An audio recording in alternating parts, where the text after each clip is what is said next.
it's nice and cold now. It was red hot when I put it back. Well, I just took it on a little test drive there. Well, a longer test drive, because I took it on a little test drive the other day down some private roads, but I've got it insured and taxed and all that jazz. So I took it on a little road trip to go get some medicine from the pharmacy for my mum, and saw how it drove. It tops out at like 45, 50. It's not very good for like A roads. I don't think it's gearing either, because it's not screaming, it's just underpowered really. But when I took it down some country roads, down some like little B roads and stuff, it was nice, it was good. It all drove pretty well, apart from the fact there's no back brake still. It's okay. So let's fix the back brake. I think that's probably the first port of call. Oh, the fuel tank leaks like a sieve though, so I need to get a new fuel tank, I think, because it's on the seam down the sides. Obviously it's two pieces of metal that are welded together around the seam, and part of that seam has come apart and it's pouring fuel out, so I only put a couple quid in it, so it's no big loss if it all leaks out. But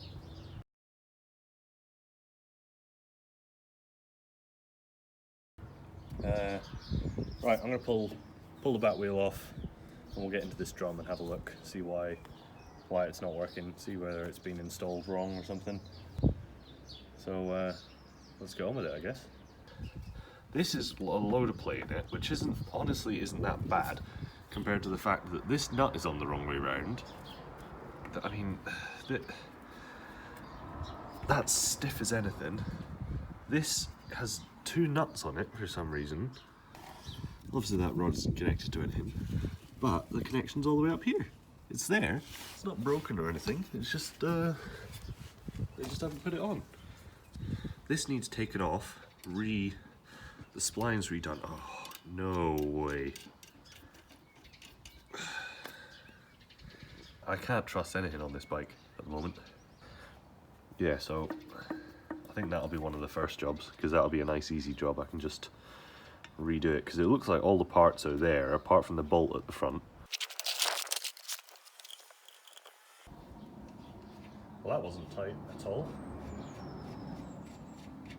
The fact that I got it off with a spanner like that, with very little in the way of effort, shows that was not tight in the slightest. I'd also like to have a look at these chain adjusters, because they are, the chain adjuster at the moment is a bit loose. Well, I think a lot of the threads are stripped on a lot of them. Oh, I need to have a look at this sprocket as well while I'm here. So I'll do that.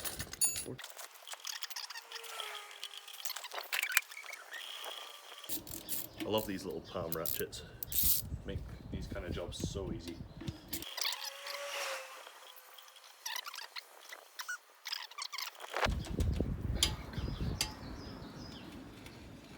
There we go. Starting to come out. These aren't usually threaded, it just helps to spin them to get them to come out.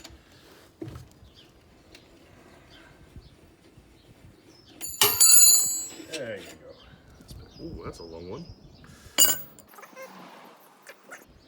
There you go. Okay, that's a hefty spacer as well.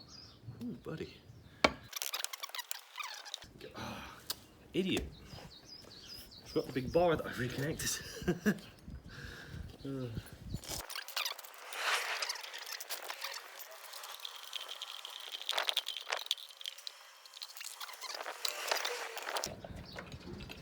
Here's our drum. Take this out. It looks okay actually, it might just be that it wasn't adjusted up well enough, far enough, I should say. Yeah, you can see there's quite a lot of meat on the shoes. It seems to work. I think maybe I just didn't have it adjusted up high enough by the looks of it. Yeah, that's me being silly. I'll check the inside of the wheel, make sure that's okay as well. Yeah, that's alright. Okay, well I guess it was just me being stupid. Alright. So that needs a new bolt welded into it because the thread is stripped on this.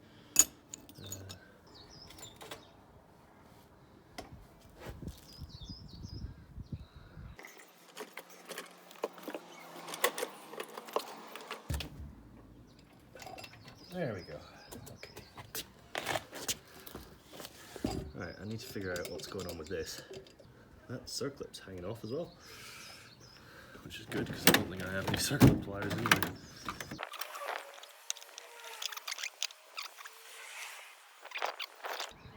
Basically, there's a big old circlip which is bent.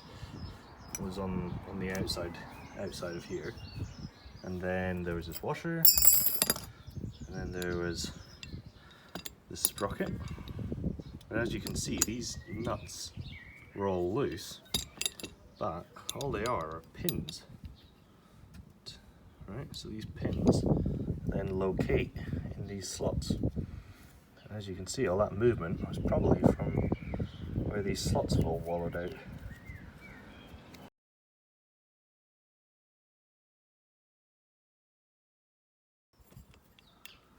They're all loose, so I'll tighten them all up.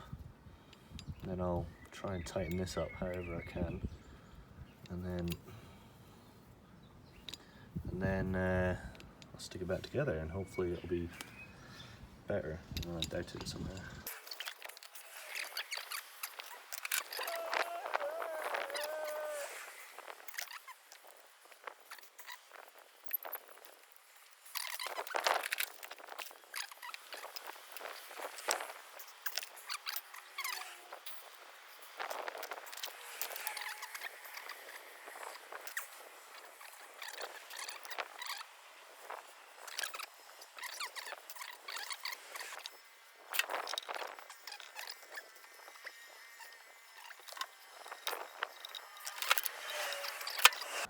So I was having a real issue with getting this drum to lock up the wheel anyway. When I had this adjusted all the way up so that all the slack was out of it, as far forward as it could go, and then I'd put my foot on the brake and it still moved. It still moved now if I rolled it. So I was having real trouble doing that, and then I thought I'll have a little look and see what the original wheel on an AJS Regal looks like. And nowhere could I find pictures of wheels with these cutouts on. And it got me thinking, what sort of size is that wheel? And you know, it turns out it's a 12-inch wheel with a 110/90/12 tire on it. This is 130/90/15, so it's very different, so I was a bit confused about that. So I did a bit more digging and thought of where I'd seen these weird cutouts before, and I realised that it was from a Keyway Superlight. So someone has put a Keyway Superlight rear wheel and drum on an AJS. And that's why it's so weird and so hard to get back together, because I had real trouble getting this thing back together. This swing arm is not wide enough for all this gubbins here. So one of these spacers needs to be cut down because it's too tight at the moment. I had to bend the thing out. So anyway, I was having trouble getting this to lock up and I couldn't figure out why. And after looking at some keyways, this is the wrong way up. It should be down here.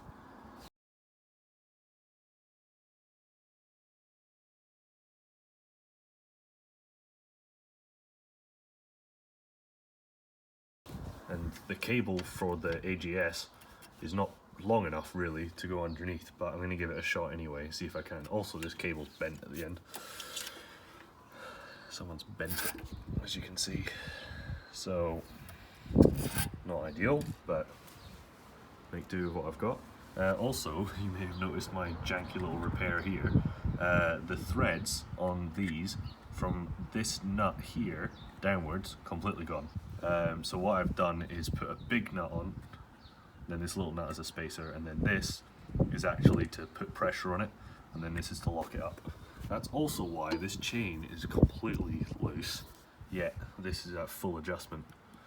It's because it's the wrong wheel and sprocket and whole situation. So that's what this whole thing is about. So this is what I ended up going with. I flipped this upside down, but the cable, as you can see, was too short for this. So it's right on the end of its threading, which isn't ideal.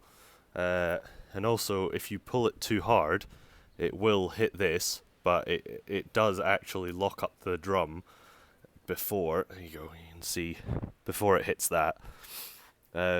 These splines in here are also really stripped, so I had to clamp this bolt down quite a lot, which I'm not very comfortable with. So I didn't want to give it a load of room to move, so this spacer almost stops this from being overstressed and twisting and just moving the whole arm without the shaft. Because, as I say, these splines in here are a joke at this point. But it seems to be working pretty well from what I've done. It's just it still goes down quite a way. It does work pretty well, so yeah, I'm going to call that good enough for now. I might adjust it again. My thoughts were to go one more spline round so that it points down a bit more, and then adjust the cable up again so that it sits, so there's a bit less play there, because as you can see there's a bit of play in that cable. Or maybe I'll just adjust it here, I don't know. But yeah, we're getting pretty close. But that's probably the end of it for this. The chain and sprocket, I'm going to leave that for now, because it does have a bit of movement in it, as you can see. But honestly, it's not that bad at all now, compared to how it was. It was really bad before. You could just move it around with your hands like that. It's a lot better now. I'm probably going to leave it at that.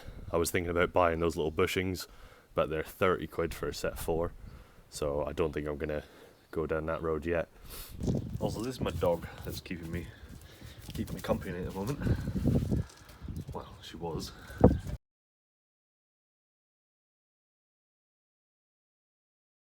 So, as you probably noticed, there is a wheel missing here. It's down here. The speedometer wasn't working, and I did a bit of research and found that these have speedo drives, which are basically a little worm gear and regular gear, I guess. When the wheel spins, it has a little locating lug here that locates on these little notches, and then it goes through to this little drive here, and then onto the cable, which has a little end on it, which you can barely see there. Then it goes all the way up to the speedometer and then up to the top.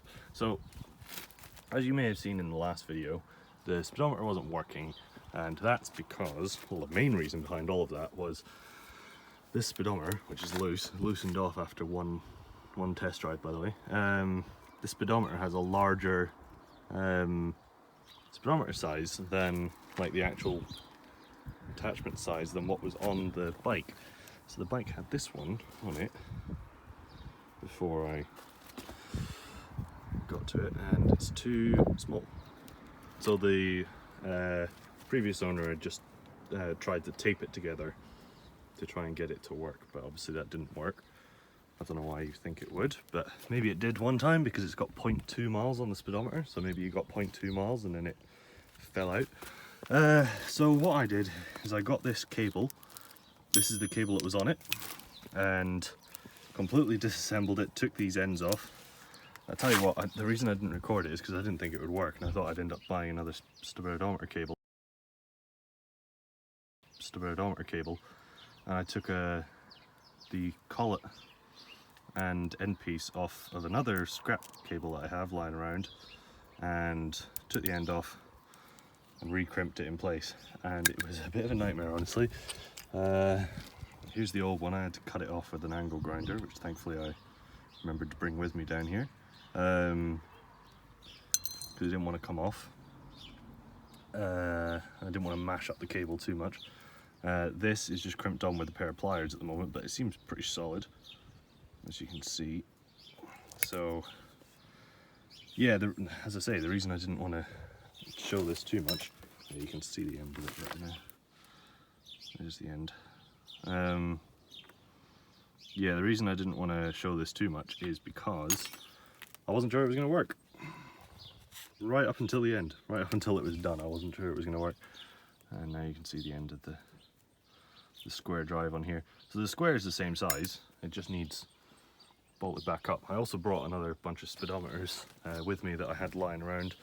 I had my old one off my RXS, and then I have a brand new one, which I don't know, I might end up fitting this one honestly, because I quite like this one a lot, but it's in kilometers an hour.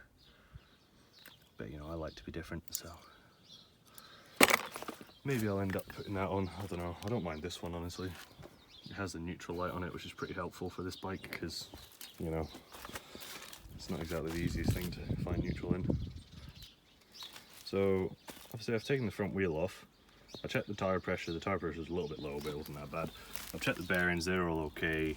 The disc, I had a look at it, it's not getting, as you can see, it's not getting 100% contact with the pads.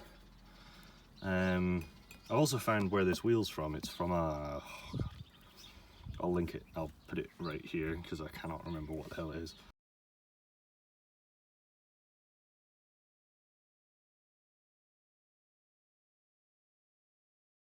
Anyway, so yeah, I might just buy a new disc and pads for it and see what happens, because the pads are, I'm pretty sure this caliper isn't original, or maybe it is, maybe that's why it's not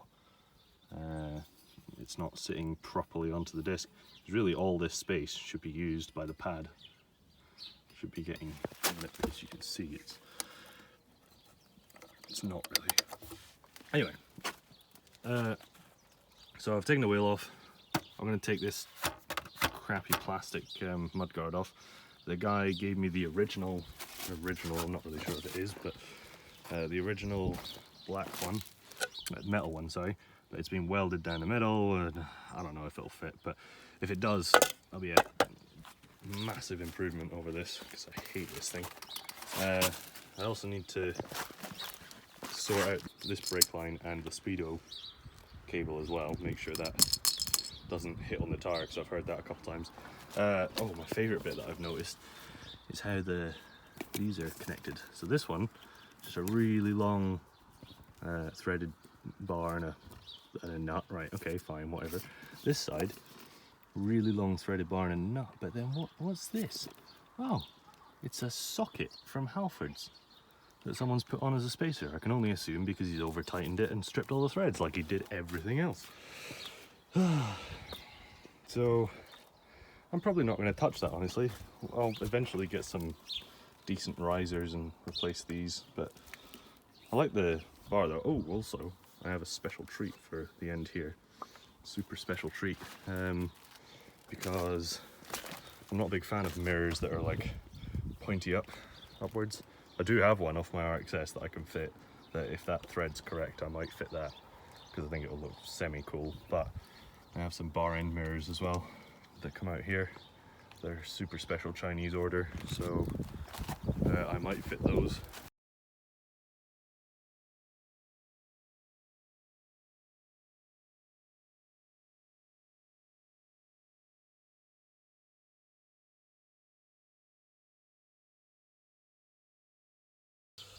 Well, put on some gloves because I was getting so mucky, but honestly I think I'm a bit late now. So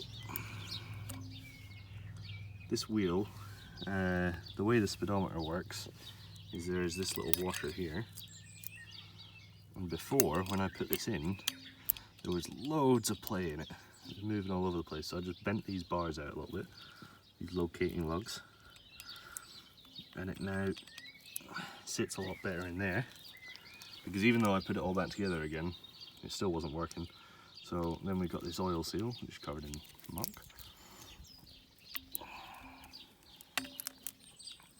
Then the oil seal stays in place, or grease seal I guess, which holds that in place, stops that coming out. And then we have the most important piece, which has these little bits here that locate on these here. But I was having problems where when it stood up, it wasn't locating. And now it seems to be working, as you can see. But we'll see how it goes when I put it all together. Hopefully we'll actually have a working speedometer now.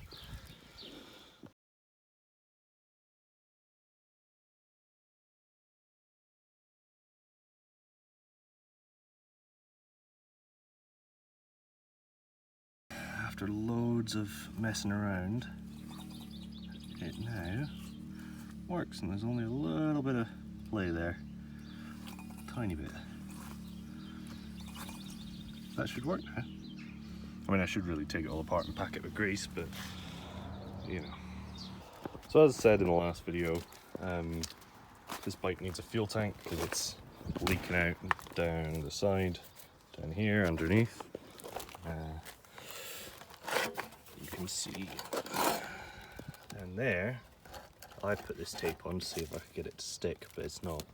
You can see someone's fiberglassed it before, but it's still leaking a whole bunch, and rather than try and like, drain it and weld it or repair it again with fiberglass or whatever, I'll just bought another tank. You'll see in a couple of days it's a bit of a interesting choice.